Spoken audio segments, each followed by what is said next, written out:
Bien, vamos a comenzar primero yo también autoinculpándome, como hacía José Luis. Yo soy otro de los culpables de que esta historia de Ceuta aún no haya terminado de elaborarse. Estamos en ello, estamos construyendo. Hay un periodo que sí está ya claramente construido, el que marca quizá una divisoria en el siglo XX ceutí, que es el periodo que termina con la Guerra Civil y el primer franquismo, y ahora estamos en plena construcción, con lo cual lo que lanzaremos será algunas ideas eje sobre el tema de lo que ha sido la ciudad en la segunda parte del franquismo y la democracia, ¿no? Esta foto, que se debe, como tantas otras muchas cosas entre los trabajadores de la historia de esta ciudad, al magnífico archivo de José Luis Gómez Barceló, es una foto que enmarca precisamente ese, digamos, corte de la historia del siglo XX, ese primer corte o primer gran corte, que viene enmarcado por el fracaso de esa experiencia reformista que fue la Segunda República y con su correlato de sangre que fue la Guerra Civil, y que marca un antes y un después en la historia de la ciudad. La foto recoge la manifestación del 1 de mayo de 1931, encabezado por personajes muy conocidos. Aparece Sánchez Prado con sombrero, Manuel Olivencia, que fue el segundo alcalde tras Sánchez Prado, el Lamberto Amador, un dirigente radical, el general Benito, curiosamente, el entonces jefe de la circunscripción, que participaba de civil en aquel 1 de mayo, y Rafael Vegazo, que fue el gobernador accidental, el primer gobernador civil que tiene la ciudad propio, y que lo fue en calidad de representante del gobierno provisional de la República hasta que se hizo el decreto que reguló la delegación del gobierno en Ceuta. En definitiva, pues enmarca o de alguna manera he querido enmarcar en ella ese gran momento reformista, que esta gran primera manifestación del 1 de mayo que la ciudad acoge. Sin más, vamos a ser especialmente sintéticos, no puede ser de otra manera. El trabajo tiene a estas alturas 180 páginas hasta el primer franquismo, que habrá que, una vez que terminemos además, habrá que mutilar enormemente, es decir, extrayendo sus ideas eje, porque el espacio de publicación no va a ser evidentemente el S, va a ser mucho menor, pero a mí me gusta trabajar las cosas con mucho detalle y luego se hace la síntesis un poco más apurada, ¿no? O depurada. En definitiva, nos lanzamos, vamos a empezar, nos vamos a remontar a un par de años antes del comienzo del siglo, a la crisis de 1998. El año pasado, cuando hablamos de Ceuta y el protectorado, profundizamos de forma muy detallada, en las actas ya figurará, en lo que fue el africanismo ceutí, pero hoy tenemos que lanzar algunas ideas eje que nos permitan seguir analizando el siglo. A mí hay una imagen gráfica que me gusta siempre lanzar, y que para mí sería la foto del nacimiento del siglo XX en la ciudad. Y es una mañana en que los ceutíes bajan al espigón de África, entonces hacía de puerto, donde las barcazas descargaban a las mercancías y las personas que llegaban a la ciudad, y descienden de aquel barco los últimos oficiales ceutíes que vuelven de la guerra de Cuba y Filipinas. Díez Añino, Juan Morejón, en fin, da igual quiénes fueron esos personajes. El pueblo de Ceuta sale a recibirlos, pero quizá no eran conscientes de que esa foto, esa imagen, marcaba un cambio de tendencia, un giro, no solo en la vida ceutí, sino en la vida española, que iba a hacer que la ciudad, que había, a pesar del florecimiento del 18, a pesar de los avances del 19, seguía siendo un presidio, una colonia penitenciaria y una fortaleza que de alguna manera había perdido protagonismo en el conjunto, o era una ciudad sin papel en el conjunto de la historia de España durante algunos siglos, desde que el primer impulso de conquista de África fracasó y tuvimos que conformarnos con defendernos en torno a las murallas y a los sitios de las tribus vecinas y de las tribus marroquíes vecinas. Como decía, la crisis del 98, la pérdida de las últimas colonias españolas americanas, va a hacer que una política internacional que había gravitado, salvo la pequeña incursión del 60, que es fundamental para el desarrollo de la ciudad de Ceuta, había gravitado fundamentalmente en nuestra política americana, es decir, una política atlántica. Nuestra política internacional giraba en torno a la defensa del vestigio colonial que nos quedaba en América.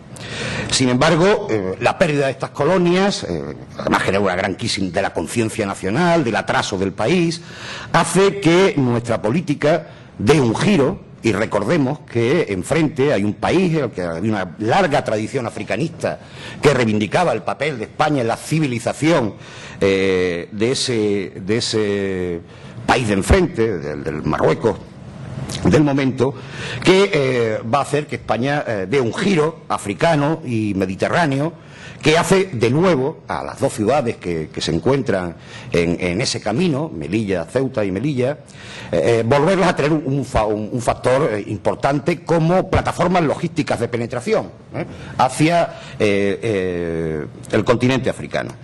Ya esto lo enmarca la primera visita de Alfonso XIII, un rey casi niño, ¿no? Alfonso XIII, como sabéis, empieza a reinar en 1902 y lo hace con 16 años prácticamente, es decir, a Ceuta viene con 18 en 1904, pero es un rey ya convencido de la necesidad de la intervención en Marruecos, es un rey intervencionista y esa visita va a saldarse con una promesa firme del rey del desarrollo del puerto, que es la primera infraestructura necesaria para garantizar la penetración logística de España en el norte de África. Un puerto que efectivamente José Luis comentaba hoy, como desde 1863 del proyecto Romero Walsh se está intentando construir, pero que ha avanzado muy poco, apenas 200 metros en ese siglo. Además lo hace fundamentalmente con financiación municipal, no hay un interés estatal real. Hasta que en 1904 este cambio de tendencia hace que el puerto se convierta en un proyecto prioritario para la corona y los gobiernos. El africanismo era un programa ya asentado de antiguo en la ciudad. Era un poco la gran matriz ideológica de la población civil. De alguna manera se pensaba que el futuro de la ciudad pasaba por convertirse en ese centro logístico de penetración en un imperio marroquí que se veía como un Eldorado, quizás con algunas visiones míticas del país, con una riqueza que ese país no tenía, pero que en definitiva se veía como la gran oportunidad de crecimiento, de desarrollo, de modernización de la ciudad, ¿no? Ese africanismo desde, sobre todo si seguimos el ECO o el diario África, desde 1883 está presente en la ciudad siempre en su primera columna aparece con qué hace la sociedad de africanistas y colonistas, qué hacen los centros comerciales hispano-marroquíes. En definitiva, la ideología africanista está presente y además es un elemento de unicidad de las élites ceutíes. Están enfrentados en otras múltiples cuestiones, profundamente enfrentados, pero las élites ceutíes comparten un programa africanista que, desde los conservadores a los liberales, a los republicanos y reformistas, es suscrito de una forma unánime prácticamente por todo el elemento civil de la ciudad. Por lo tanto, ese es un elemento aglutinante de unidad ideológica, yo llamo una matriz ideológica que identifica a las clases civiles de la Ceuta de finales del 19 y principios del 20. Todo este movimiento africanista y esta visión del camino de engrandecimiento de la ciudad en la penetración en el protectorado, bueno, en Marruecos, lo que luego sería protectorado, se galvaniza en torno a la conferencia de Algeciras. Definitivamente a España se le asigna un papel vicario, en definitiva, porque España termina por tener un papel en esta aventura colonial, porque Inglaterra no quiere de ninguna manera que Francia se asente frente a su fortaleza militar de Gibraltar. Por lo tanto, España va a ser invitada, de alguna manera casi como convidada de piedra, para constituirse en estado tapón, en territorio tapón, entre el protectorado francés y las posesiones inglesas en el estrecho. Por lo tanto, en ese papel vicario, subalterno, la nación española accede a los compromisos en Marruecos. Ya eso marca un primer impulso. Es decir, la conferencia de Algeciras acelera de forma, ahora lo vamos a ver, en ritmos poblacionales, en temas económicos, la ciudad de una manera impresionante. Es decir, hay un cambio radical entre 1900 y 1905 y los 4 últimos años de la década, ahora lo veremos, que marcan un cambio singular en la ciudad y que impulsan todo el proceso. Por lo tanto, es fundamental esa conferencia de Algeciras, donde además a España ya se le asigna la tarea de policía previa que hay que realizar antes de penetrar en Marruecos. Hay que limpiar los caminos, hay que establecer esos caminos, hay que garantizar que se pueda llegar a Tetuán. En definitiva, España tiene que asumir ya, las unidades ceutíes empiezan, hay diversos choques bélicos, que lo que pretende es garantizar el camino a Tetuán. Una acción de policía, en definitiva, que garantice el comercio y las rutas seguras hacia Tetuán y luego permitan definitivamente la penetración hacia Marruecos. Esta se hará en torno a 1912-1913. El comandante general Alfau viene ya con órdenes claras de que hay que penetrar, y la primera penetración además va a ser pacífica, sin grandes elementos bélicos, aunque esto rápidamente se va a tornar en otra situación. Estamos en esa dinámica. Entramos ya en el reinado de Alfonso XIII, los elementos demográficos, ¿no? La situación de partida es una ciudad que fundamentalmente es penal y militar. Tenemos 4.000 y pico militares, 2.000 y pico penaos, que además son población en su inmensa mayoría laboral, trabaja habitualmente en la ciudad, y tenemos el resto son civiles, una parte familiares de penaos que se han ido acentrando, otra parte familiares de las familias militares, y una pequeña parte son comerciantes que al impulso que significó la guerra del 60 y la paz de Guarrás, se van asentando en la ciudad, primero como provisionistas del ejército, vienen por un lado de las costas fundamentalmente de Cádiz, Puerto Real, Algeciras, y por otro lado una importante burguesía comercial que viene desde Tetuán. Son la comunidad sefardí de la que ha hablado José Luis, las grandes familias comerciales de Tetuán van abandonando a medida que las tropas españolas dejan Tetuán, la ciudad, para ir instalándose en Ceuta, donde serán un elemento dinamizador de la economía fundamental, ¿no? Bien. ¿Cuáles son las características de esta población que nos encontramos al alborear el siglo? Por un lado tenemos una gran desproporción entre los hombres y las mujeres. Lógicamente una guarnición militar, un penal, hace que la mayor parte de la población sea población joven y además población masculina, ¿no?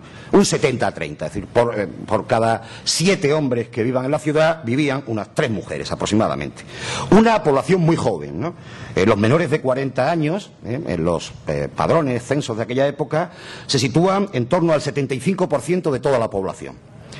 Y había una muy fuerte, lógicamente, presencia penal y militar que supone, en términos absolutos, casi el 43% de todos los habitantes de la ciudad en aquel momento. Además, lógicamente, como siempre ha sido en la historia de Ceuta, es una de las ciudades de más alta densidad de población del mundo por su estrecho territorio, por su limitado territorio. La media es de 698 habitantes por kilómetro cuadrado, pero está desigualmente repartida. La población está concentrada en lo que yo voy a llamar a partir de ahora ciudad, recinto histórico, entender por ello lo que José Luis delimitaba como la vieja ciudad histórica, es decir, la parte ísmica, la Almina y el Monte Hacho. A partir de ahí, el resto le llamaremos campo exterior, que aunque alguna parte se gana en el 40, o se consigue en el 40, llamaremos fundamentalmente los terrenos ganados en la Paz de Guarrás a partir de 1860, casi 15 kilómetros cuadrados. Es decir, estamos hablando de 3,5, donde el casco histórico se asentó durante mucho tiempo, y de unos 15 kilómetros que se ganan con la Paz de Guarrás, que son el gran ensanche de la ciudad en definitiva, ¿no? Esa desproporción perdonad, es que no he pasado esa desproporción significa que frente a los 3.648 habitantes por kilómetro cuadrado que viven en el viejo casco histórico, solo viven 33,3 en el campo exterior. Prácticamente es los colonos que se han ido asentando, dedicados a la agricultura fundamentalmente. Por lo tanto, la ciudad está concentrada en ese viejo casco histórico, estrecho, en el que hay una altísima densidad que no tiene nada que ver con la que existe en el campo exterior, que es muy inferior, y que se sitúa por debajo de la media española, mientras, claro, la de Ceuta está inmensamente por encima de la media española. Bien.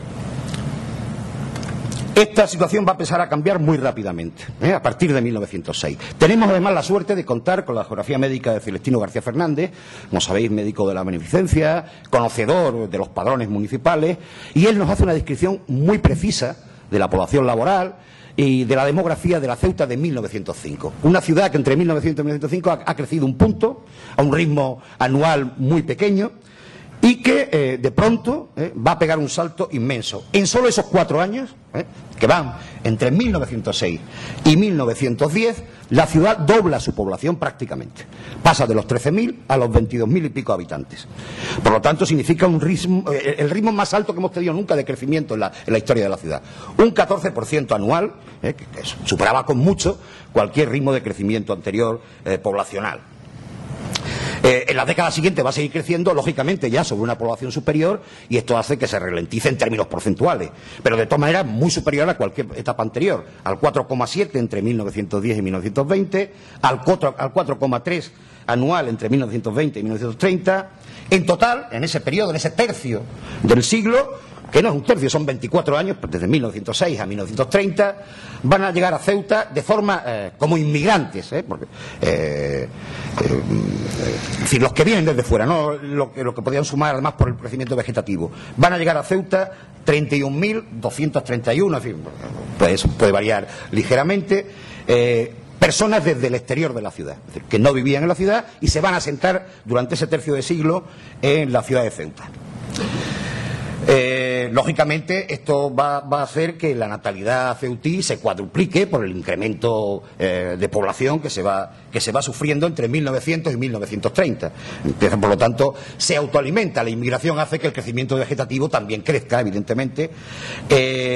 Y en ese periodo, pero para que veáis la desproporción, a pesar de ese incremento, esa cuadruplicación de la natalidad en Ceuta, nos encontramos que solo aporta ese crecimiento vegetativo 5.114 habitantes en esos mismos 30 años, ¿no? Mientras nos han llegado 31.000 inmigrantes.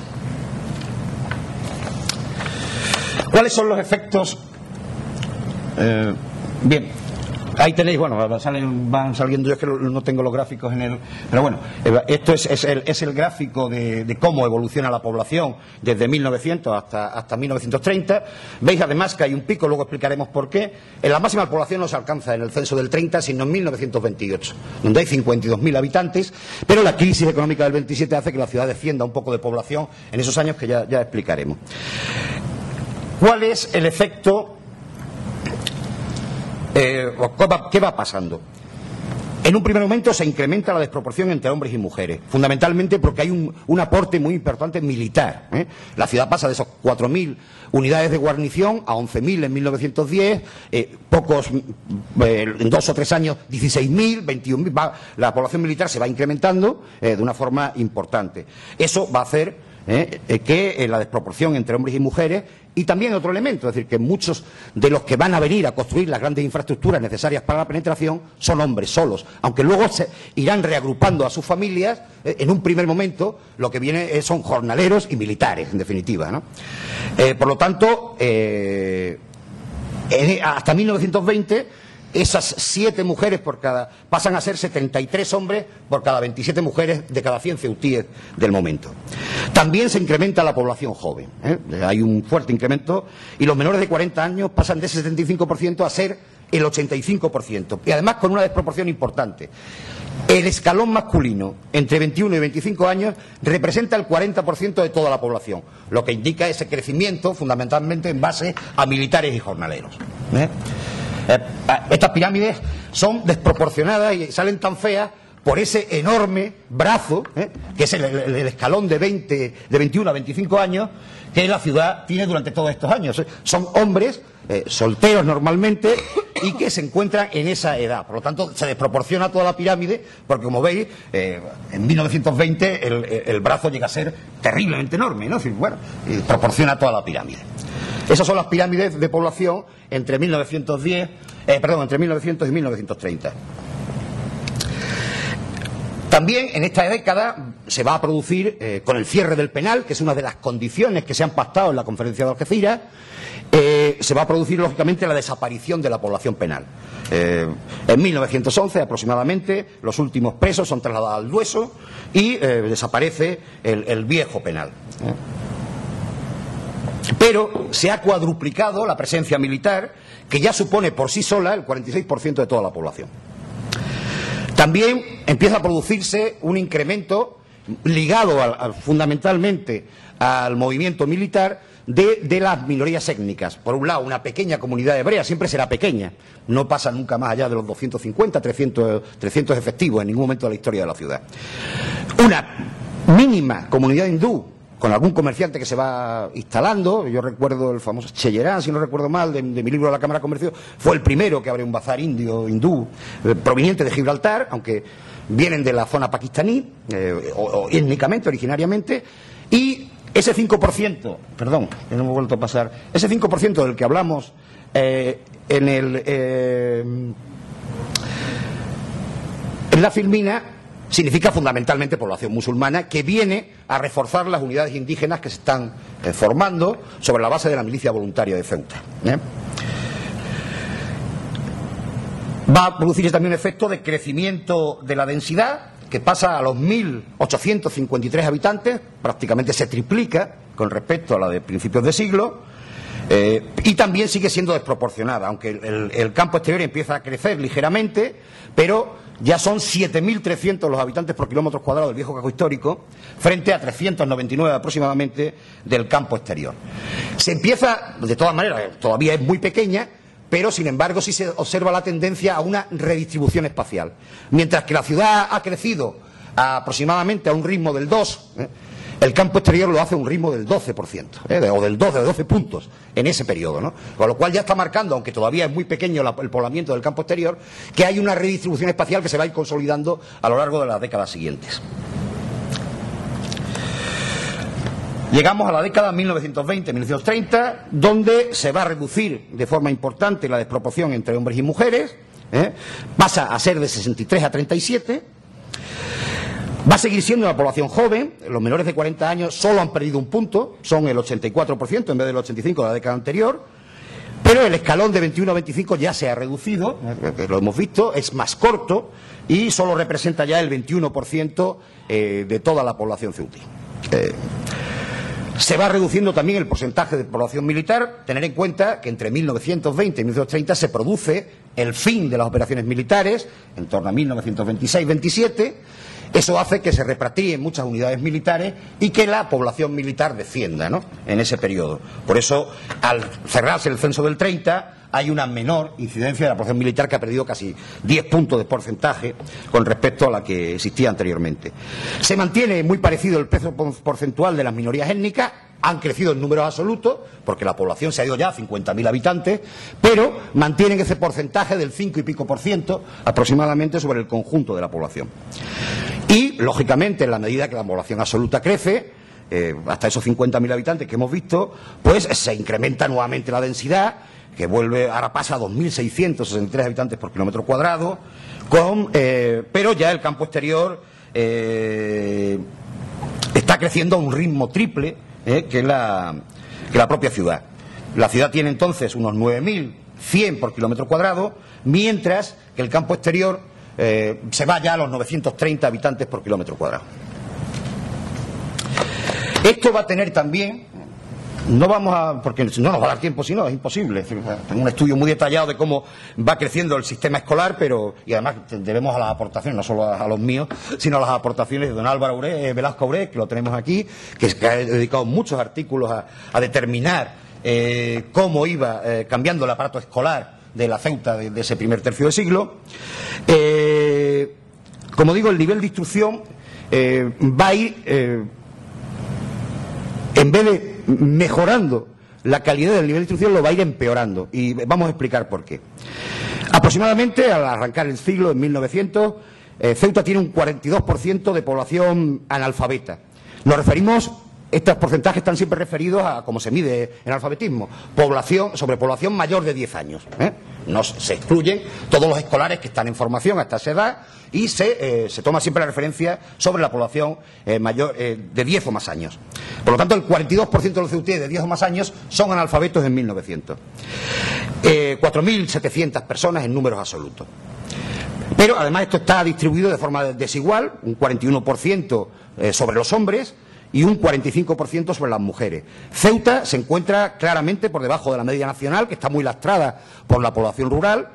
Por lo tanto, la media española es del 59%, por lo tanto, Ceuta está digamos, a un mejor nivel de instrucción que el conjunto del Estado, que además, tanto en hombres como en mujeres, en hombres en la media nacional es del 51% y en mujeres del 68%. En 1920, este porcentaje se va a reducir al 31%. Pero claro, ya estamos hablando de una población de 35.000 habitantes. En fin, ya no son 4.000 los analfabetos, son 9.600, ¿no?, las personas analfabetas de 10 o más años, que representan para los hombres el 26%, para las mujeres el 45%. Ceuta sigue situada por debajo de la media nacional, que está en un 43%. Pero ha sido incapaz, por la incapacidad de su aparato escolar y por otros motivos que explicaremos, de seguir el ritmo de descenso que ha conseguido la media nacional. Es decir, España defiende más rápido, el analfabetismo defiende más rápido en el conjunto del Estado que en Ceuta, que se va rezagando en esa carrera por alcanzar un mayor nivel de instrucción. Primero, por la debilidad del aparato escolar, que prácticamente hasta los años de la dictadura es mínimo y crece a muy ritmo lento, además con escuelas unitarias donde los alumnos no se distinguen por grados, por lo tanto, en buena parte es culpa del aparato escolar, que no crece al ritmo necesario, pero también tiene dos elementos que impulsan esa dirección.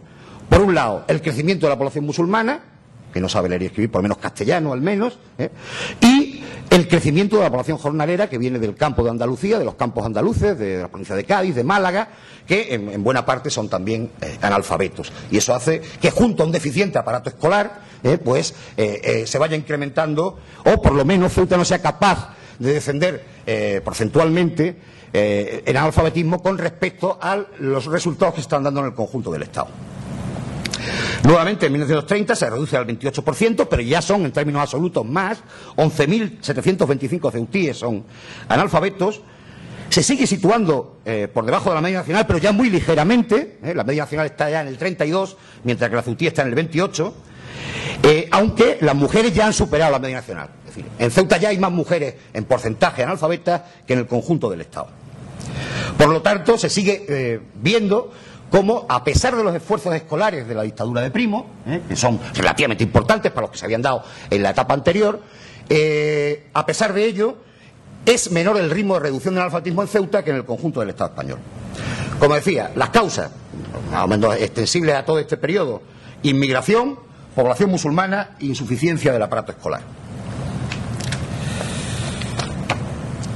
Pasamos a ver un poco cómo funciona la población activa. Hemos tenido que partir, porque no hay datos realmente, fundamentalmente por en los censos durante mucho tiempo, hasta los años 30, Ceuta se engloba en la provincia de Cádiz, es un municipio de la provincia. No hay datos segregados y por lo tanto es muy difícil, lógicamente, en una provincia rural que no tiene nada que ver con la población activa que podía existir en Ceuta, extrapolar, ni siquiera estimar los datos, ¿no? Es prácticamente imposible. Por lo tanto, hemos tenido que partir de una primera descripción que hace García Fernández en su Geografía Médica en 1905, que nos lleva a estimar esa población de esos 13.900, 14.000 habitantes que tiene la ciudad en ese momento, una altísima tasa de población activa, fundamentalmente por una cuestión: por el personal militar. Es decir, hay muchos militares, son personal activo y representan la inmensa mayoría de la población activa. Es decir, aproximadamente el 59% de toda la población es activa, pero claro, los militares representan el 51% de esa población activa, ¿no? Un 23% los penados y solo un 26% del total de la población activa son civiles. Por lo tanto, siempre la población activa va a aparecer desdibujada. Yo siempre prefiero en otros momentos analizar solo la civil, porque si no desproporciona cualquier estimación que podamos hacer, ¿no? Por lo tanto, los civiles realmente activos están trabajando, son 2.163, que viene a ser un 28% de toda la población civil, aproximadamente. Esto, además, con el incremento de guarnición, se va a ir incrementándose a lo largo de las décadas siguientes. Los militares llegan a alcanzar el 75% de la población activa de la ciudad, mientras que los civiles solo representan el 25% de todos los activos, ¿no?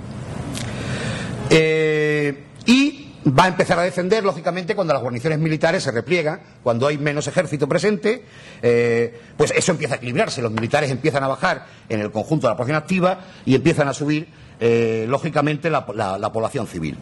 También hacer un pequeño apunte del trabajo de la mujer. No hemos podido obtener datos fiables para 1920. Tenemos los de 1905 y los de 1930, por primera vez que el anuario estadístico nos da una descripción completa de la población activa ceutí, específica para Ceuta, y aproximadamente de las 360 mujeres que trabajaban en la Ceuta de 1905, fundamentalmente servicio doméstico, en algún ramo de la alimentación y poco el textil, y poco más, a las 1.000 mujeres aproximadamente que lo hacen en 1930, Los sectores siguen siendo los mismos, pero, por ejemplo, han ganado mucho peso en el sector de la alimentación, especialmente las conserveras de trabajo estacional, 7 u 8 meses al año, que existen en la ciudad, ¿no?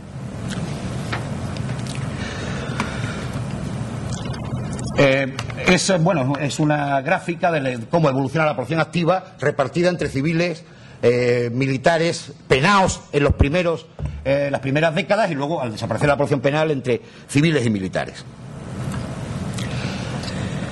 Esto nos lleva a cuál es el modelo, los sectores productivos que la ciudad tiene durante estas décadas hasta 1930.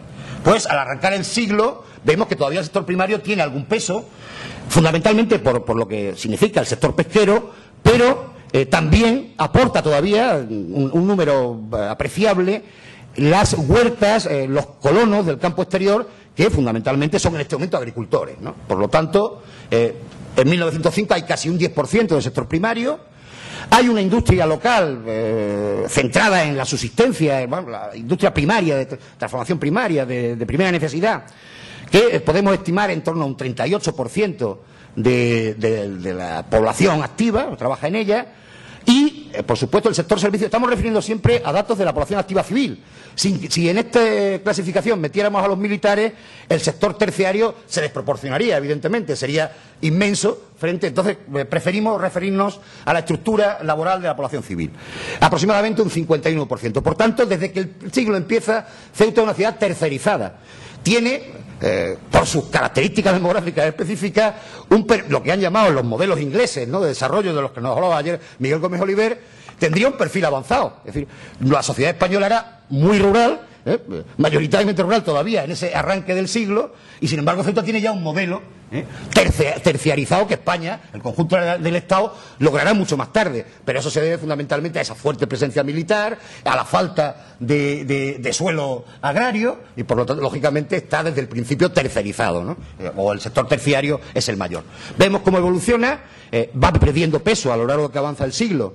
Las 2 décadas siguientes, el sector primario, hasta situarse en el 4,8, fundamentalmente el sector pesquero. La industria, con algunos altibajos, mantiene más o menos, o ligeramente supera el porcentaje que tenía al iniciar el siglo, y el sector terciario se mantiene en torno a las mismas cifras que en 1920. Bien. El gráfico lo representa, hemos contado, pero en un gráfico, ¿no? Ver un poco la evolución de esas décadas en un gráfico. La evolución de la estructura laboral, que también es importante. Como veis, se va produciendo a lo largo de esas 3 primeras décadas del siglo lo que podemos llamar un proceso de proletarización de la ciudad. Lógicamente, hay un aluvión importantísimo de jornaleros, sobre todo sin cualificar, no son obreros cualificados, sino obreros sin cualificar, que van a venir a sustituir a la población penada, al desarrollo de las grandes obras de infraestructura que son necesarias acometer para penetrar en Marruecos: puerto, ferrocarril, todo tipo de infraestructuras militares, hospitales militares como el de O'Donnell, que se hace en los años 20, en definitiva, todo un conjunto de construcciones. Y además, el reforzamiento poblacional hace que, lógicamente, los negocios privados, la construcción, etcétera, tengan también un repunte importante, que hacen que se vaya produciendo esa progresiva proletarización, que es una mano de obra inmigrante que viene a la ciudad al desarrollo de toda esta infraestructura. Las clases intermedias, como vemos, se mantienen en torno a un 14-15%. Ahí hemos querido meter, pues, dependientes, funcionariado, las clases, digamos, que no son directamente clase obrera, se mantienen en torno a ese 14-15%, con ligeras oscilaciones. Y las profesiones liberales y empresariales, que son débiles en la ciudad, se mantienen, pues, en torno a ese 12, 14, 10, que terminan en el año 30. Por lo tanto, se va produciendo, como decimos, un proceso de proletarización de la ciudad, y nos encontramos con unas clases medias débiles. Por lo tanto, se está produciendo una ciudad dual, una ciudad donde hay una importante población obrera, y las clases intermedias son débiles en comparación con ese proceso de proletarización que se está produciendo.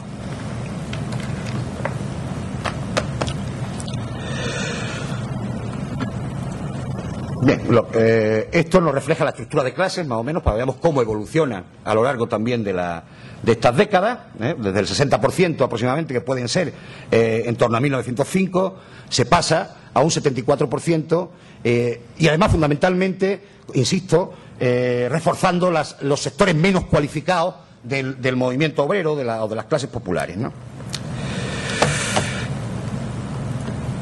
Bien, aquí se resume un poco lo que ya les he dicho de cuáles son, pues, creciente proletarización, debilidad de las profesiones liberales y de las clases medias y al principio, escasa presencia de la función pública, que se va incrementando, no obstante, a lo largo de las décadas, hasta situarse en unas 400 funcionarios civiles, me refiero, por supuesto, no tenemos en cuenta los militares. Entre ellos, fundamentalmente, son funcionarios municipales, unos 250 funcionarios municipales que existen a la altura de 1930. Pasamos también muy rápidamente, tenemos que resumir mucho, esto ahí. De todas maneras, quien tenga interés en seguir la economía de este tercio, el reciente libro que he publicado sobre la Cámara de Comercio tiene una abundantísima documentación sobre el tema y analiza muy detenidamente la evolución de la economía y la sociedad ceutí en esos 30 años. De 1900 tenemos una economía local de subsistencia, sector comercial, sobre todo la alimentación, algunas pequeñas industrias de transformación, alimentarias casi todas, fábricas de hielo, de bebidas, aguardientes, de harina, en fin, de primera necesidad. Y esto, a partir de 1906, la progresiva penetración en el protectorado y la creciente inmigración va a transformar la economía local, le da otra escala. Por lo tanto, las industrias empiezan a tener una mayor dimensión, el comercio se expande de una forma importante. Ahora no solo hay que alimentar una ciudad, sino todo un ejército que se despliega en la circunscripción occidental, y los comerciantes ceutíes van a estar en esa dinámica de suministros al ejército, que lo que llamó en su día Parrado, el socialista Parrado, que luego sería en los años 30 director de la Oficina de Colocación Obrera, hace un informe en el 34 sobre el paro, y él llama a este periodo el río de oro del protectorado, ¿no? Lo que significó para la ciudad un auténtico río de oro comparativamente con etapas anteriores, ¿no? Como digo, pues crece sobre todo la construcción, por ese tipo de intervenciones de infraestructuras militares, civiles que hay que ir generando, ¿no? Y poco a poco, a medida que el puerto se va desarrollando, va creciendo la actividad portuaria. Sobre todo, el comercio con el protectorado empieza a ser más fuerte a partir del 20. ¿Por qué? Porque los avances militares permiten ir reforzando ese comercio que a veces había estado puesto en cuestión por todo el problema militar, ¿no? Este modelo de expansión económica va a sufrir una crisis importante a partir de 1927. Y esto se produce porque el peso que las unidades militares, la actividad de suministro, el ejército, hace que el repliegue de las tropas provoquen una primera crisis en la ciudad importante, que además se refuerza con otro fenómeno que es de nivel internacional, como es el crack bursátil del 29. Como saben, no afecta tanto por los elementos financieros del crack, sino por el colapso del comercio internacional que se produce y que hace que nuestra infraestructura portuaria, que en los 30 o a principios de los 30 ya está en condiciones de entrar a competir con los grandes puertos de la región, pues se vea afectada, lógicamente, por esa crisis de los flujos comerciales que hacen que de alguna manera interactúe, se refuercen la propia crisis local, los elementos locales de retirada de tropas, etcétera, y que se va a reforzar, se va a imbricar con la crisis de los flujos comerciales que empieza en 1929, provocando una situación que ya veremos al hablar de la República. ¿Qué significa esto en términos sociales, este crecimiento económico? Bien, son fotos de algunas infraestructuras que se han ido generando en la época. Vemos una grúa en la construcción del puerto, el ferrocarril ya construido a finales de 1918, que se hace entre el 14 y 1918. Bien, pues en el reinado, ¿cuáles son las consecuencias sociales de este desarrollo económico? Por un lado, el rápido incremento de la población y la falta de una política fiscal adecuada. Esto lo vamos a explicar rápidamente. Es decir, la ciudad como sabéis, va generando un sistema fiscal que viene heredado por las diversas concesiones que la monarquía le va haciendo en el siglo XIX, que se caracteriza por la exención de impuestos. La ciudad solo tiene un impuesto principal, que es un impuesto indirecto, por lo tanto no va en relación a la fortuna ni a los bienes de cada individuo que habita la ciudad, sino grava el consumo. Por lo tanto, un impuesto generalizado, indirecto, que fundamentalmente es pagado por las clases populares en la alimentación. Se llama el arbitrio de comer, beber y arder. Se cobran todos aquellos productos, hay una tasa sobre los productos de comer, de beber y de arder, combustible, leña, carbón, en fin. Esto va a generar un grave desequilibrio social. La ciudad crece muy rápido, no tenía infraestructuras sociales para acoger a esa población masiva que va llegando, y entonces, lógicamente, y además de un sistema fiscal que no le permite implementar las medidas sociales que hubieran sido necesarias, y hace que se produzca un verdadero desbarajuste social, una importante crisis social, ¿no? Y además esto se refuerza con otro elemento importante que gravita sobre la clase obrera y las clases populares de la ciudad, y es el modelo de desarrollo del capitalismo ceutino, que es lo que yo he llamado, vengo teorizando desde un tiempo a esta parte, como el capitalismo de contrata. Ceuta no hay grandes empresas productivas, de hecho son pequeñas empresas de transformación local, y lógicamente la mayoría de la acumulación capitalista se hace en base fundamentalmente a las grandes contratas con las administraciones públicas, el ejército, el ayuntamiento. Eso significa que ese capitalismo se basa no en la productividad de la mano de obra, sino fundamentalmente en el ahorro de los costes. ¿Cómo se ahorra costes? Solo que sepamos, solo hay dos fórmulas en la construcción: o lo ahorramos en materiales o lo ahorramos en salarios, no hay otra fórmula. Eso obligaba a unas relaciones de producción duras, en las que los salarios son bajos, y además recordar también que nuestra burguesía viene de un desarrollo originario que se basa en el trabajo penado. Los penados son personas que trabajan en la ciudad, cobran, cuando cobran, porque a veces tardan en cobrar, pero cobran, pero lo hacen casi a un tercio de lo que un trabajador libre de la época podía percibir. Por lo tanto, la llegada masiva de trabajadores libres significa incremento de los salarios, pero unas relaciones laborales tensas, duras, porque la ganancia está fundamentalmente en el ahorro, ¿no? No se trata de productividad, sino fundamentalmente de que saque el mayor beneficio posible de la inversión que tengo que hacer en la contrata. Bien. Además, a esto se une la carestía de la subsistencia. Lógicamente, el arbitrio de comer, beber y arder hace que las subsistencias sean más caras que en otros lugares de la península. Los impuestos de consumo se han derogado ya en el conjunto de la nación, y en Ceuta no. Por lo tanto, esos obreros con bajos salarios tienen además que financiar básicamente el impuesto municipal, que es absolutamente injusto, absolutamente indirecto, ¿no? Otra consecuencia, lógicamente, con esos salarios es difícil obtener una vivienda. Además, son carísimas. Ahora explicaremos al hablar de la evolución urbana por qué.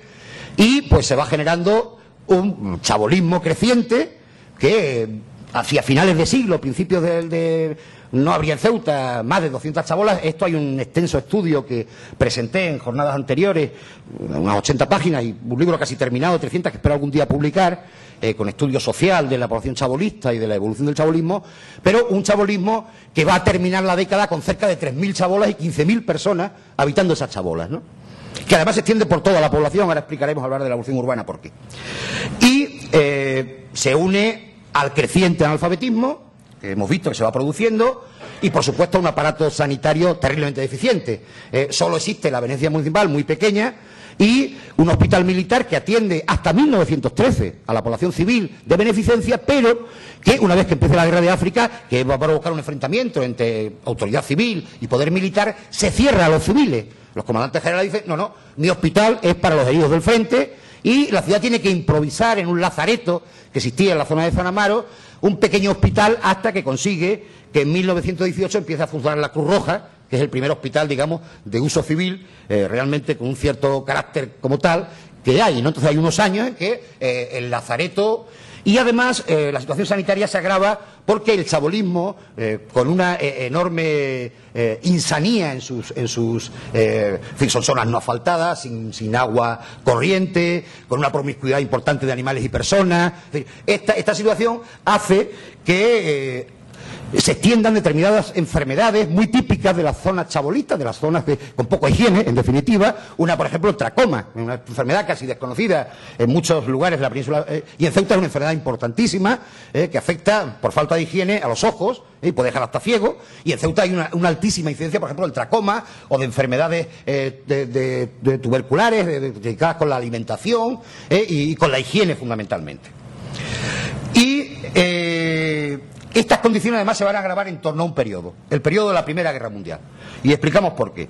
Que por un lado fue un buen negocio para el país y para las clases comerciales, pero sin embargo fue un ruinoso negocio para las clases populares, porque todo lo que tenemos se exporta. Hay que poner precios de tasa a los alimentos, y si ya la carestía era importante en Ceuta, además hay otro elemento: los fletes se disparan. Nuestra flota se dedica a, con bandera neutral, vender armas a los países que están enfrentados. Por lo tanto, todos nuestros barcos se ponen a llevar armas, alimentos, etcétera, a los países en guerra, que tienen una altísima tasa de productividad y de beneficio, mientras que nuestros fletes se disparan. Hay un estudio interesante en el diario comercial, no me acuerdo que tenía bueno, en fin, como se llama, da igual, un poco, en el que se hace un estudio de cuánto se encarecía la mercancía, y en el 18 llega incluso algunos productos básicos a incrementarse solo por el transporte en un 100% de su precio, ¿no?, entre el punto de origen y el suministro en la ciudad. Por lo tanto, esto hace que se genere una verdadera crisis y a veces de la propio abastecimiento de la ciudad. Hay días en que los alcaldes se desesperan porque no son capaces de conseguir harina a precio de tasa y a la que estaban obligados, ¿no? Y prácticamente la ciudad se encuentra sin harina, sin pan, sin posibilidades de... Es decir, bueno, pues esta crisis, como digo, agrava toda esa situación social y es en el momento que existe un primer despertar del movimiento obrero ceutí, obreros portuarios fundamentalmente, que es el gran núcleo de los obreros ceutíes, donde hay más de 1000 trabajadores en determinados momentos, que son los que por primera vez se manifiestan en la ciudad, los que exigen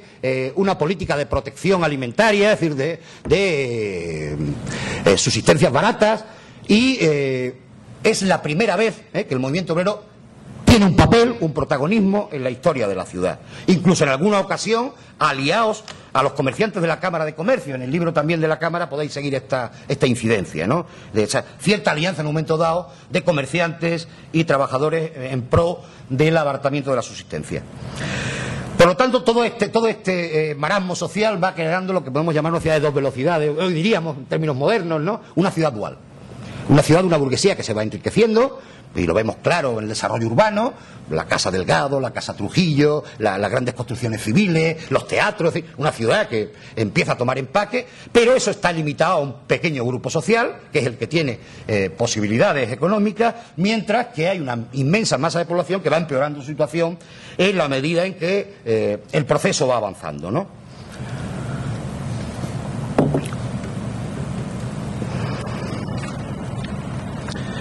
Vamos a tener que correr más de lo previsto porque, a pesar de todo, y estoy intentando ser muy sintético, pero bueno, es que es un largo siglo y complejo. Pero bueno, vamos a ver. Bien, aspectos políticos e institucionales. Una primera idea central.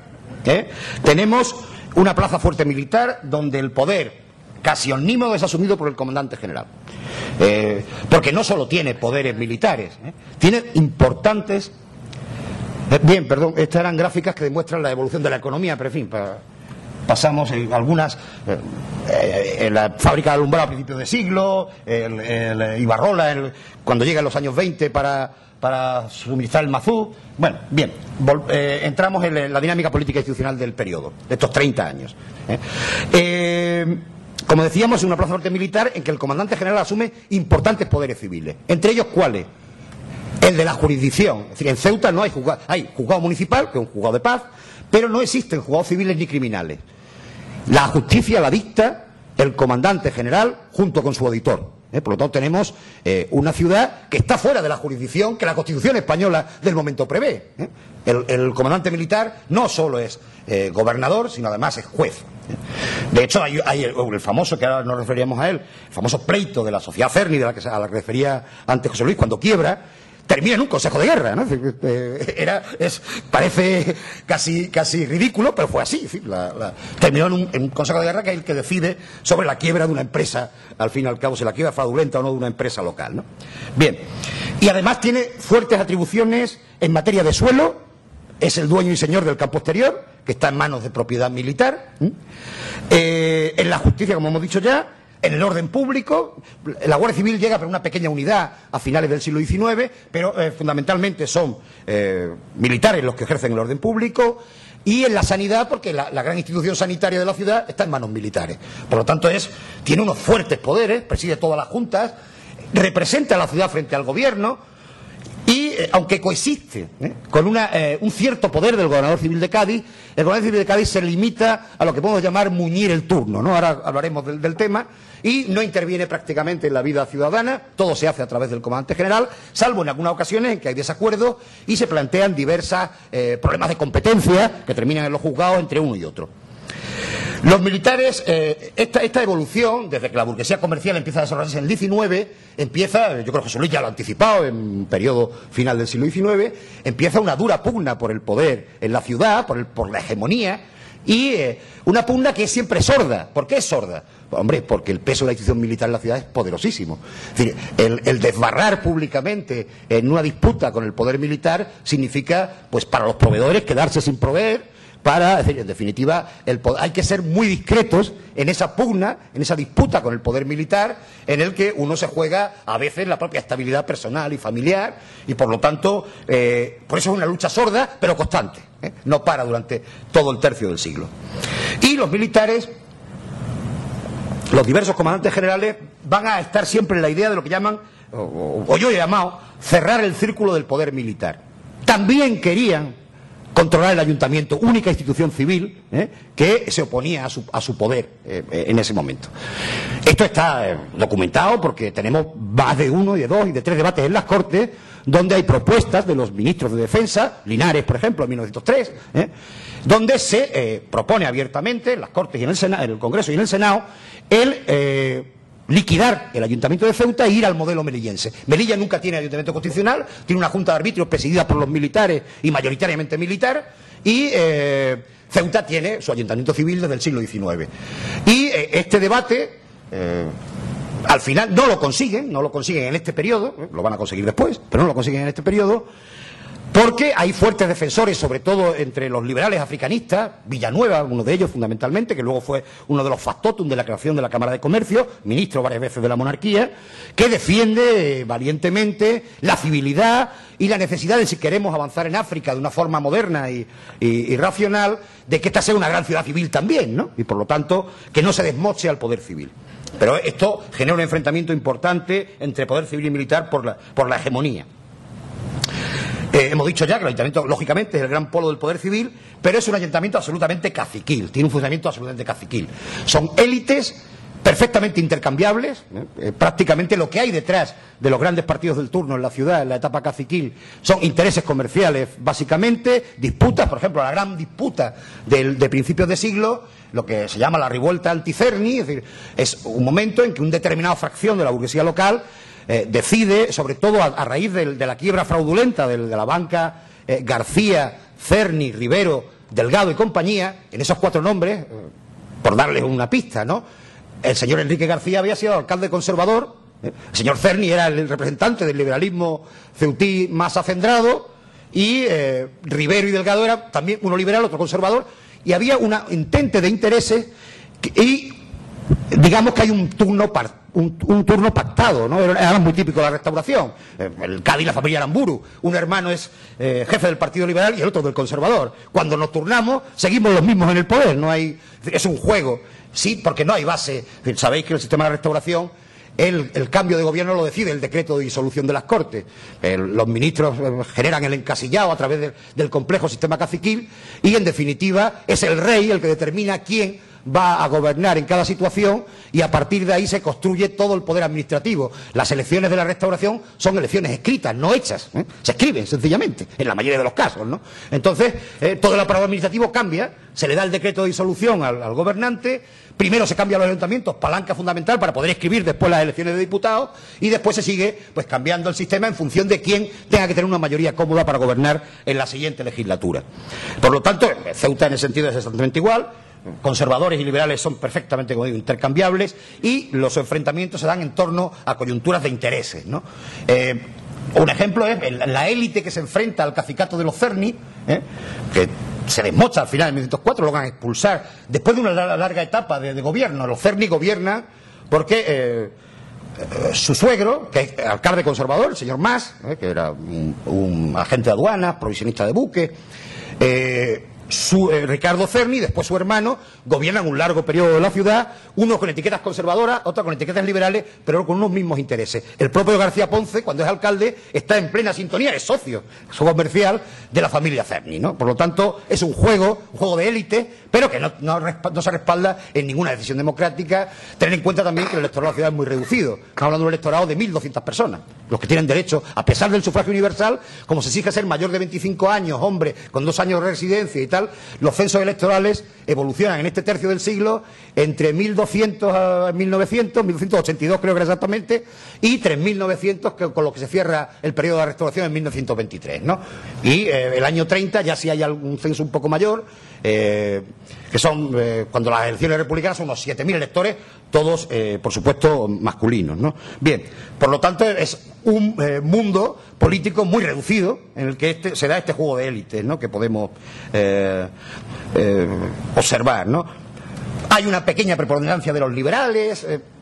Como decía, cuando se desmocha el cacicato Cerny, el nuevo turno va a estar pactado entre dos grandes personajes, don Julián Francisco de las Heras desde el lado conservador y don José Trujillo Zafra desde el lado liberal romanonista, que es la versión que en Ceuta impera, pero que en definitiva habían sido, hasta pocos meses antes de estar uno en el Partido Liberal Romanonista y el otro en el Partido Conservador, compañeros en el Partido Conservador de Romero Robledo, y cuando logran descabalgar el cacicato de Cerny, uno decide encabezar la fracción liberal y el otro la conservadora, para seguir en este juego de control. Cuando turnemos, yo respetaré tus intereses y cuando tú turnes, respetarás los míos, ¿no? Un poco este juego de élites que se da en la Restauración, típico de la Restauración, ¿no? Y luego las alcaldías son muy débiles, duran muy poco tiempo. Hay una constante, la media que hemos... para todo el periodo de la restauración es de 17 meses aproximadamente por alcalde. Hay unos 16 turnos, unas 14 personas distintas, ¿no? Trujillo lo es 2 veces, algunos más lo es 2 veces. En definitiva, estamos ante un poder muy poco... Es una élite reducida, endogámica, con lazos familiares, comerciales y ligada fundamentalmente al poder económico. Aquí no es que unos representantes del poder económico gobiernen, son los propios comerciantes, son presidentes de la Cámara, son alcaldes, son concejales, en una élite comercial muy reducida, que es la que controla prácticamente, es el 90% de las profesiones, de las comerciantes, propietarios, muy pocas profesiones liberales, los que controlan férreamente el poder. Y además hacen un ayuntamiento absolutamente, desde el punto de vista técnico, ineficaz, porque ¿quiénes van al ayuntamiento? Pues las clientelas. Los hijos, los sobrinos, los amigos. No hay una administración técnica y es esa que nos señalaba antes José Luis, de desfalcos, de irregularidades, porque hay una administración que no es técnica. Hasta el año 25 no existen los primeros funcionarios de carrera, ¿no? Por lo tanto, la mayor parte de este periodo estamos ante, y además en la figura del cesante, ¿no? Cuando cambian los turnos, cambiamos los empleados públicos. Por lo tanto, una constante desbarajuste, irregularidad en la administración municipal que hace bastante difícil sacar adelante un programa de reformas como el que la Ceuta de aquella época necesitaba, ¿no? Bien, vamos a ir muy rápido. Existe un primer periodo de lucha contra el cacicato de los Cerny que termina aproximadamente en 1906. Después existe un periodo, podemos llamar, de turno pactado. Perdón, no le he pasado el... Vean, algunos comandantes generales, bueno, por ilustrar. Bien, un segundo periodo que podemos llamar de turno pactado entre, como digo, fundamentalmente liberales y conservadores. Por un lado, al principio, de las Heras, después será Restituto Palacio o Demetrio Guillén, y fundamentalmente Trujillo, que sigue siendo el gran jefe liberal hasta casi el final del periodo. Y por fin, sí hay un periodo interesante que se extiende después de la crisis de la Primera Guerra Mundial en 1918, que además se posibilita por lo que se llama la época de los gobiernos de concentración. El viejo turno del Partido Liberal Conservador entra en crisis y en Madrid tienen que arbitrarse grandes gobiernos de concentración, que hace que ya no sea tan clara ni el encasillado ni quién va a ser el alcalde por real orden, ¿no? Sino que hay un juego político un poco más... Han crecido las clases medias y el Partido Reformista de Melquiades Álvarez, primero un partido republicano, después un partido que evoluciona, digamos, hacia una izquierda dinástica del sistema de Alfonso XIII, que quiere democratizarlo, renovarlo, se va a arraigar en Ceuta a partir de la segunda década de los años 10, años 15, y logra buenos resultados electorales, llegan a la alcaldía con un alcalde fundamental, Martínez Durán, Isidoro Martínez Durán, es, yo creo que un elemento central en la historia de la Ceuta de esa época, que intenta emprender las reformas. Sabe que lo primero que es necesario para emprender esas reformas, aunque luego emplea técnicas caciquiles iguales que el resto de los miembros del turno. Agentes municipales que falsean las elecciones, se cambia la hora de votación, las mil y una tretas que el caciquismo utilizaba para escribir las elecciones, ¿no? Él también emplea los mismos sistemas. No hay realmente una movilización política electoral detrás de su persona, o por lo menos no en un nivel importante, ¿no? Y intenta un programa reformista.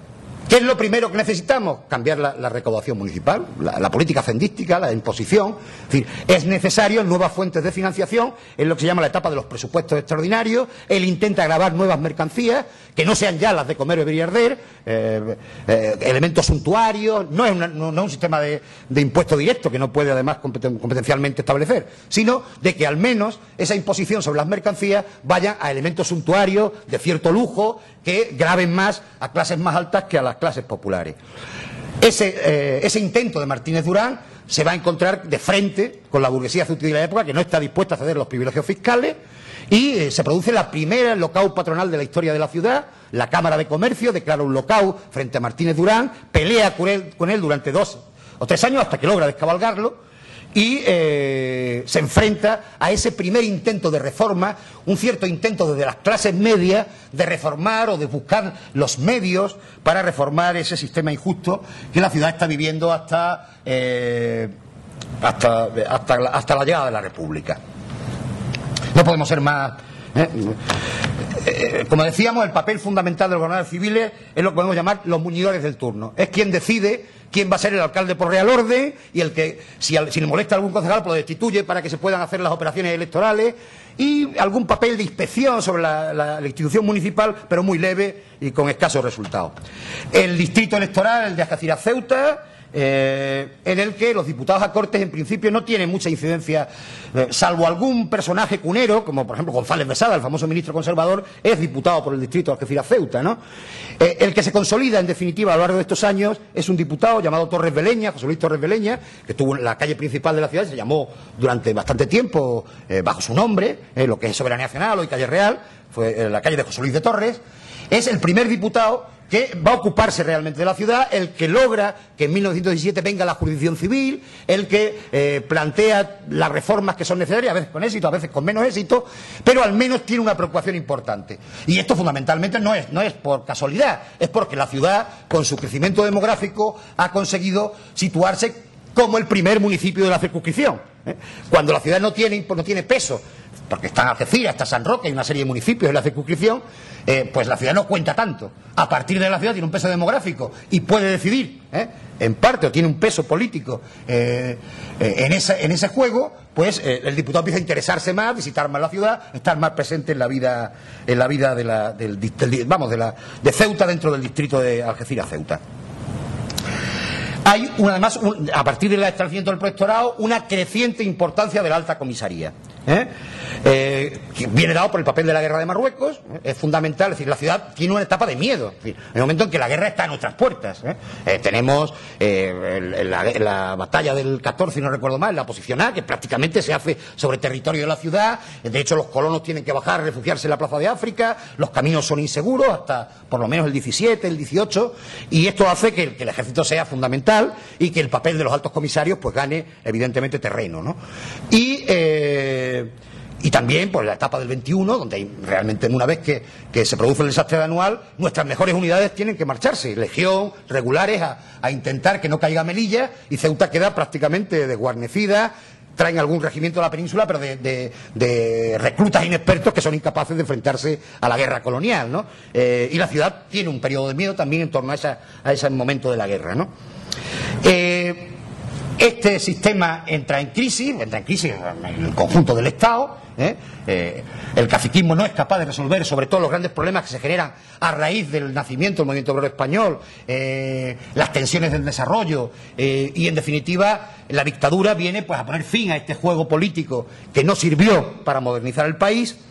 Y en Ceuta no va a ser menos, no hay ningún problema, un decreto del dictador cambia la corporación sin ningún problema, se cambia, en fin, no hay ninguna oposición a la llegada de la dictadura, en definitiva, y además las élites, el dictador viene con un programa que dice de saneamiento de la vida política, descuajar el caciquismo, es la palabra que emplea Primo de Rivera. Quizá le durará 2 meses, ¿no? En Ceuta las élites sencillamente cambian de bando. No hay, solo que se amplían esas élites porque los nuevos comerciantes que han ido llegando logran lo que no habían logrado el Partido Conservador y Liberal, un hueco donde engancharse, donde tener peso político. Pero las viejas élites, quitando quizá a don José Trujillo y algunos más destacados, su hijo, que era el que le sucede, don Francisco Trujillo González, los conservadores igual, van de cabeza todos a lo que llamamos la Unión Patriótica y el Somatén, que son los dos grandes elementos políticos ideológicos del régimen dictatorial de Primo de Rivera, y pues son los mismos pero pasados a la dictadura, ¿no? En definitiva, a sumarse a la nueva élite que la dictadura intenta generar sin que haya descuaje del caciquismo ni nada que se le parezca, ¿no? La dictadura va a avanzar en algo que, bueno, no nos da tiempo a ver las fotografías ni nada ya, porque si no... la dictadura va a avanzar en algo que podemos llamar el cierre del poder militar. Lo que no se había conseguido por medios parlamentarios durante la primera etapa del reinado de Alfonso XIII, la restauración, lo va a conseguir el dictador. El dictador decide, a partir del decreto de 1924 que da poderes de inspección al alto comisario y del decreto del 25 que sencillamente lo que hace es retirar a Ceuta de la provincia de Cádiz, la retira.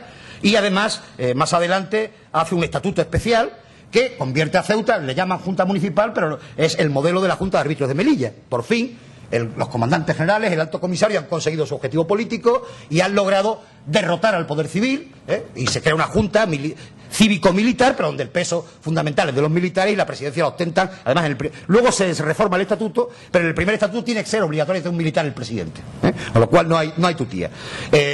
Primero lo ejerce Gómez Morato, después García Benítez, hasta que se reforma el estatuto y se permite, a pesar de que la mayoría de los vocales, de los gestores de la Junta municipal serán militares, se permite que el alcalde sea civil y se pone a su frente a una persona que al menos tiene una capacidad técnica importante, que es don José Rosende, que ha estado desde 1904 como ingeniero director de las obras del puerto, una persona ilustrada y con una capacidad técnica.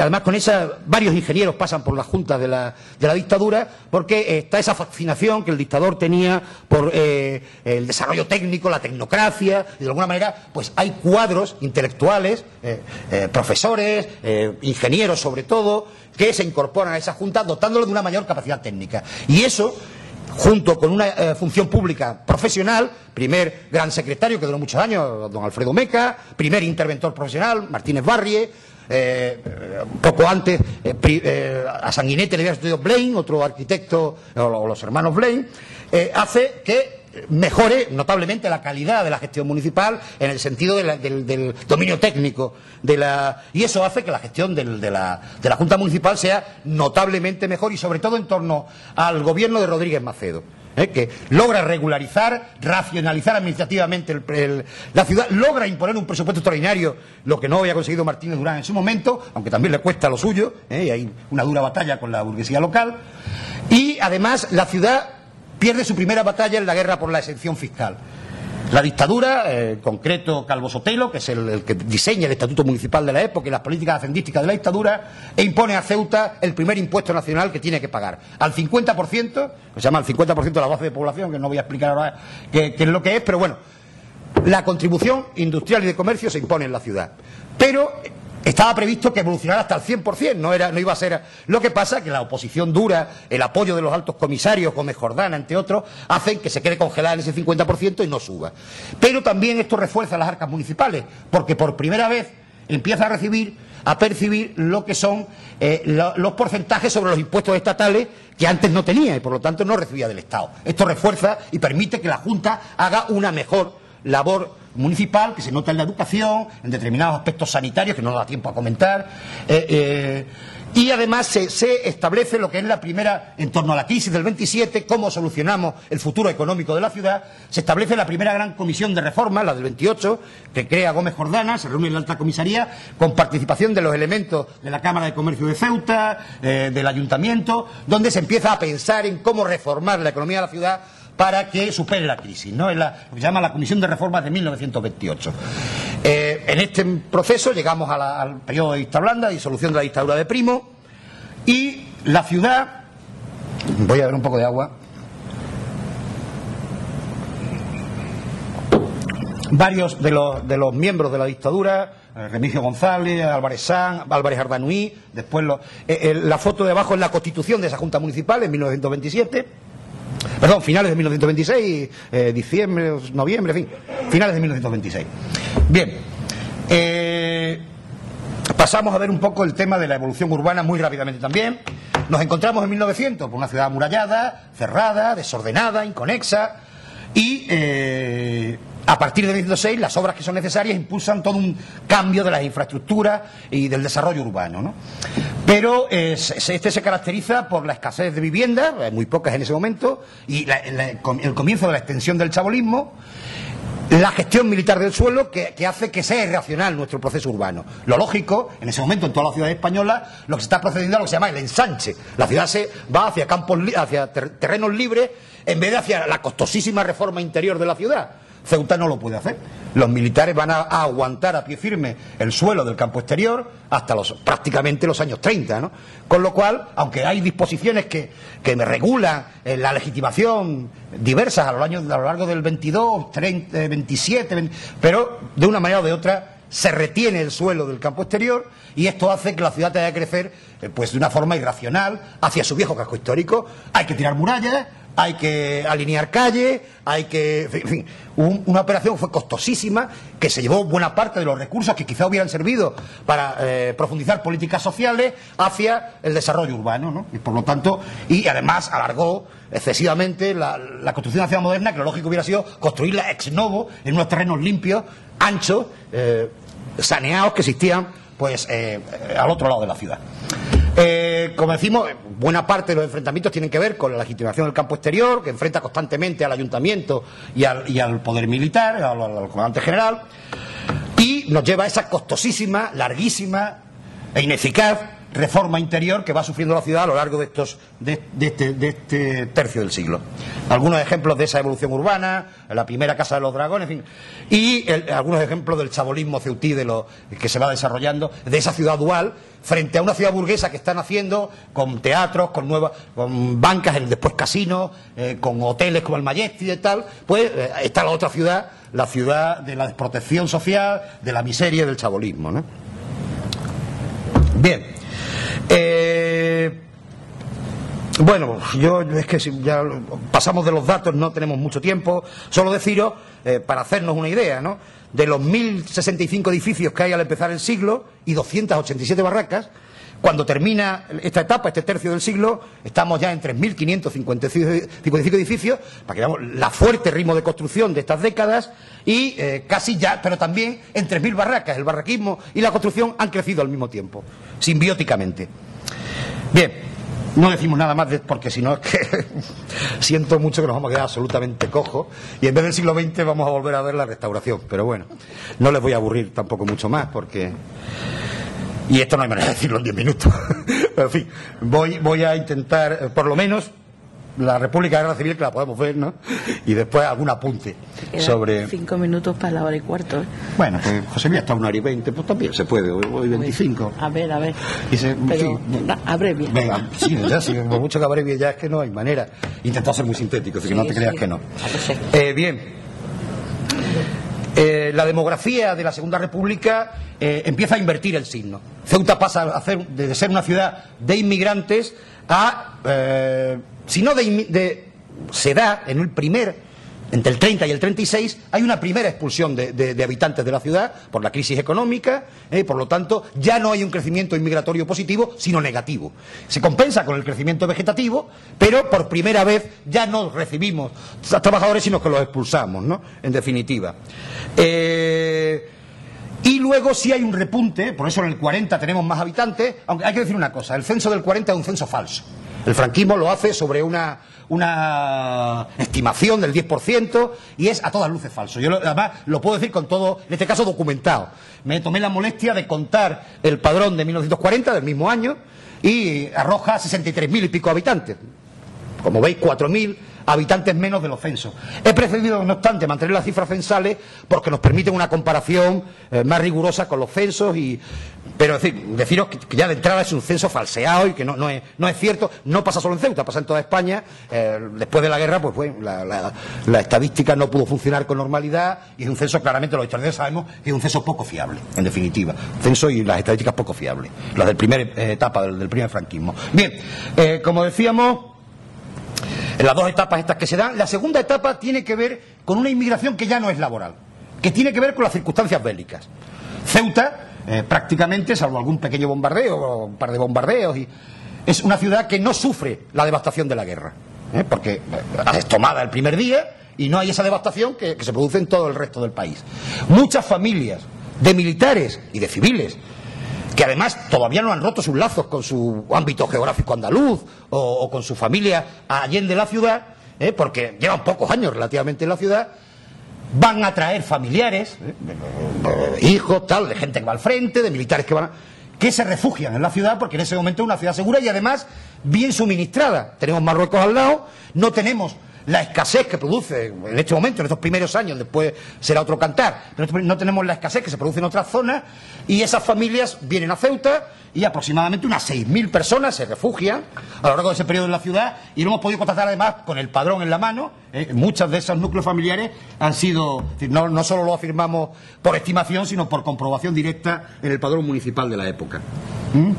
Por eso se da al final un crecimiento inmigratorio positivo, por esa nueva inmigración que tiene que ver con el proceso bélico. Se mantiene el desequilibrio entre población masculina y femenina, aunque se va reduciendo lentamente, lógicamente. Desciende el porcentaje de población joven, que baja al 69%, unos 15 puntos con respecto a la última estimación. También el escalón masculino de 21 a 25 años baja. También esto está tomado en base, claro, no teníamos otro dato, que a las tramos de edades del censo del 40, como digo, está falseado y es muy revisable y habrá que revisarlo sobre padrones, pero eso es un trabajo lento, costoso y que espero que algún demógrafo, de los que haya en la sala, se lo vaya tomando ya a gala o se lo apunte. Y, por supuesto, un nuevo incremento de la densidad, pero ya cada vez se afirma más el campo exterior, va creciendo en densidad y además crece más rápido que la ciudad. Las minorías étnicas se doblan, fundamentalmente la minoría musulmana ligada a los elementos de guerra, a la movilidad bélica, y ya se sitúa en torno a un 10% de la población de la ciudad. Esa es la pirámide que nos sale del censo del 40, una extraña pirámide que, como digo, bueno, pues podemos poner muy en solfa, pero bueno, es la que hemos podido hacer en base a los datos censales que disponíamos. Bien. Vamos a pasar un poco de todo el tema de la población activa, solo voy a dar un apunte.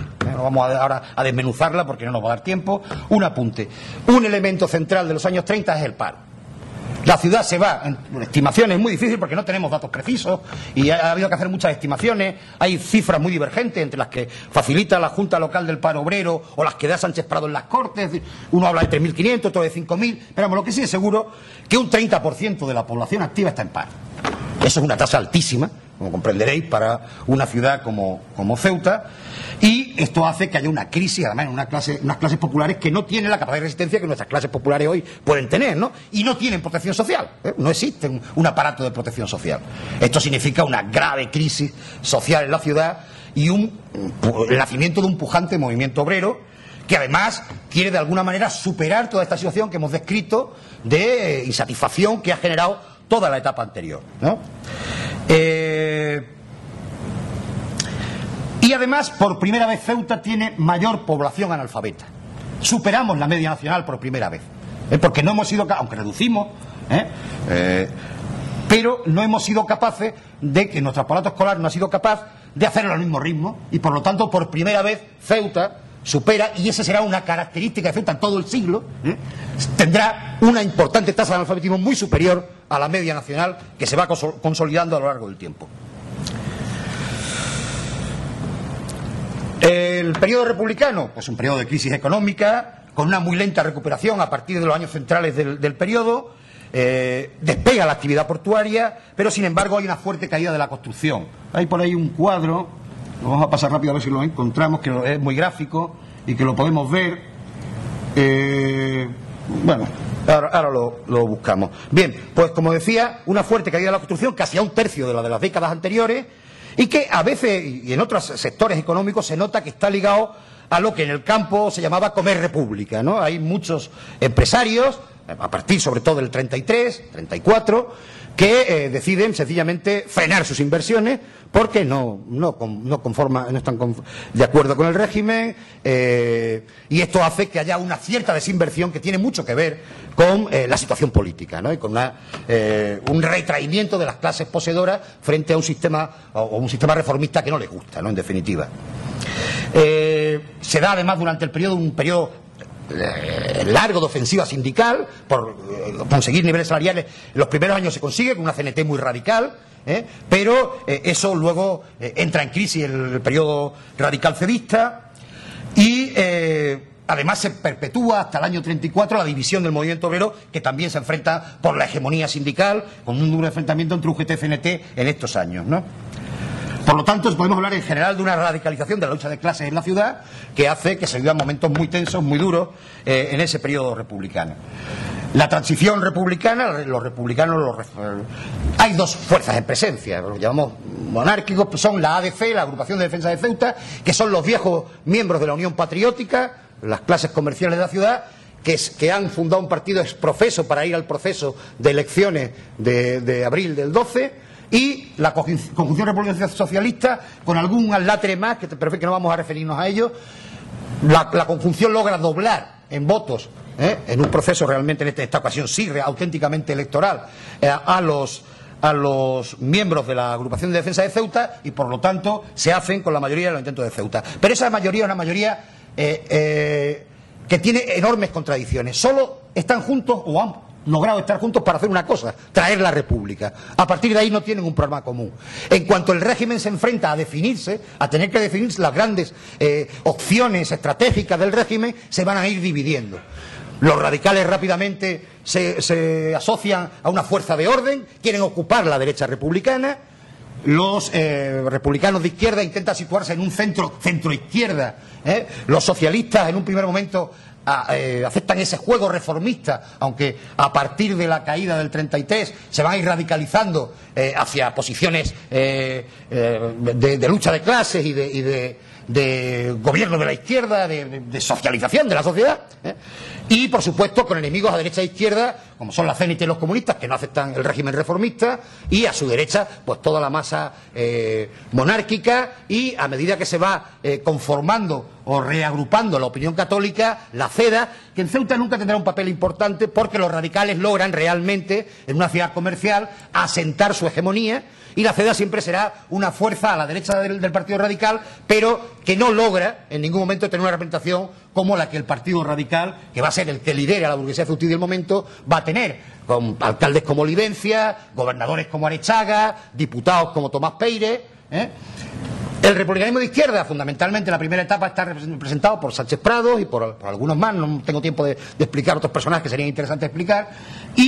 Pero en el caso de Sánchez Prados se va a ir progresivamente radicalizando hasta terminar cercano o en las filas del Partido Comunista Ceutí, si no en sus filas, sí desde luego, digamos, en el entorno de influencia del Partido Comunista, y que hace que se vaya produciendo un proceso bipolar, para entendernos, de duro enfrentamiento a Ceutí, donde, pues todo termina, sabemos cómo termina.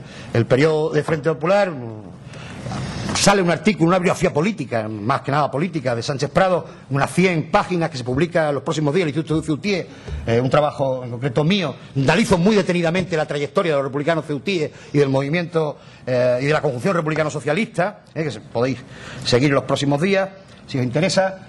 hace que vayamos pues al comienzo de la guerra civil y a una dura represión que además va a ser muy bien elegida. Se descabeza fundamentalmente al movimiento obrero, menos al movimiento republicano, y además luego a los que logran salvar la vida. En definitiva, lo que se les hace, se les machaca económica, o sea, las famosas tribunales políticas que embargaban los bienes, y se les expulsa de los puestos de la administración, maestros, tal. Y luego, a partir de los años 40, algunos lentamente van volviendo, otros no pueden.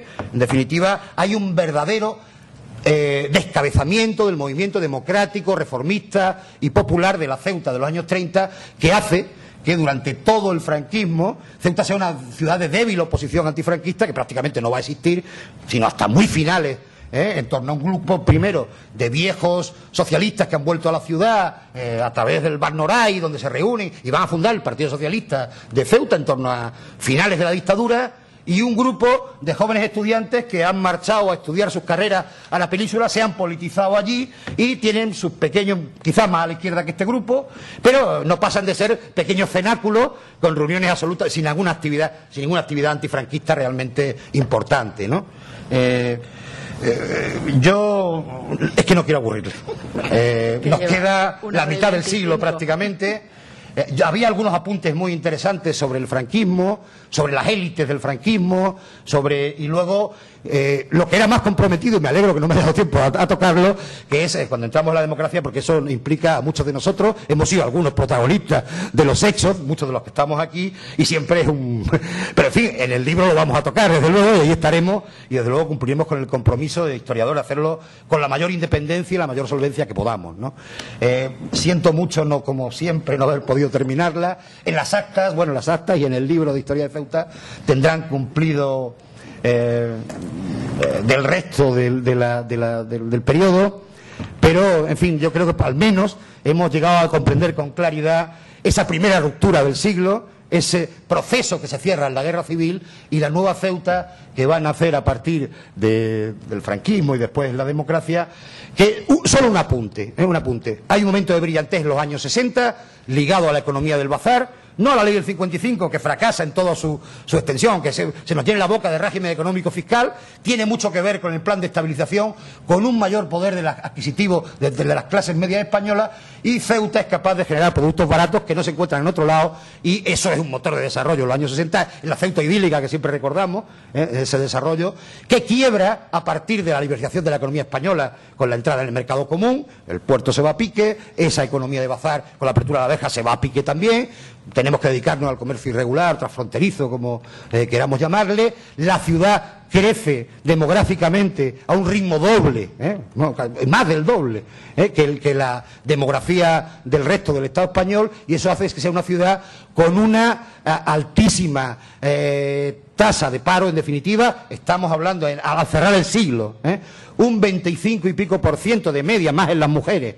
sobre una media nacional que estaba entonces en el 11%, porque además en un territorio escaso, con una población muy joven, que crece a mucho más ritmo que la nacional, Ceuta pues va generando, sin soluciones alternativas económicas claras, va generando un importante pozo de frustración, de falta de desarrollo y sobre todo ese crecimiento demográfico se va comiendo el poco desarrollo que se ha mantenido en buena parte en los últimos tiempos gracias, y hay que reconocerlo, a una fuerte inversión europea que nos ha permitido hasta el día de hoy, en los últimos años, porque las infraestructuras de la ciudad han podido progresar, pero que tiene unos riesgos graves para el futuro una vez que hemos dejado de ser zona 1 de la Unión Europea y nos enfrenta a retos importantes de cara al siglo XXI. Algunos, no voy a hablar ya del siglo XXI, evidentemente, que ya estamos viendo y conocemos. Tienes que crear expectativas para que lean las actas.